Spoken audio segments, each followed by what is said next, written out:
Shout out tayo sa mga kapwa natin OFW dyan na nagrereklamo na late sila natatapos sa trabaho. So hindi kayo nag-iisa. Andito ako 11:30 na, magdi-12 na ng gabi, nandito pa rin ako sa labas. At sasabihin nyo na okay lang yan kuya kasi may bayad ka naman. Ito walang bayad, nakakasama lang ng loob. Minsan nahulog na sa thank you. Grabe, ang sakit lang sa loob. Kasi minsan yung pinagdadrive mo pa, hindi mo pa amo. Yung ibang relatives or relatives lang. Pero siyempre sa kontrata natin, kung sino yung nakapirma sa atin, dapat doon lang din tayo. Doon lang din tayo sa address kung saan yung amo nakatira, di ba? So ito, nagtrabaho pa ako sa kabilang bahay. So masakit sa loob kasi iba yung pinagdadrive natin tapos hindi pa nagbabayad, late pa. Mahirap. So hindi kayo nag-iisa. Marami tayong kahit driver. Ayun, nahulog na sa thank you. Thank you. Minsan wala pang thank you. Good night lang. Di ba? So ngayon, paparada pa natin yung sasakyan tapos uwi pa tayo. Maglalakad pa tayo pa uwi. Kasi wala na tayong masakyan dito.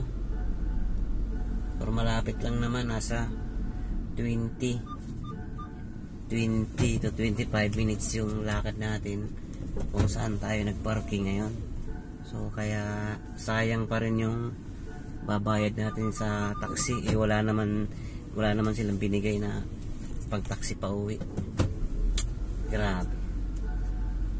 So huwag ka sa mga bago dyan, mga bago nating kapwa OFW, kung nagreklamo kayo dahil late kayo natatapos.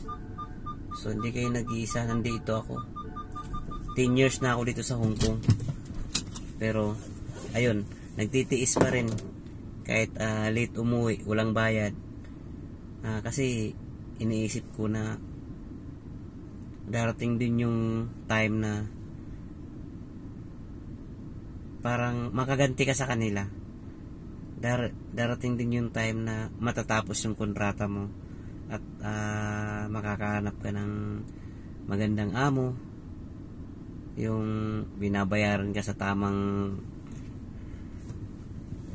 bayad naman. Halimbawa tulad ko, dapat bayad na to puti na 11:30, so makakarating na ako sa bahay nito is 12 na. So gigising naman bukas alas 7 naman yung duty natin. So ayun, antok na ako.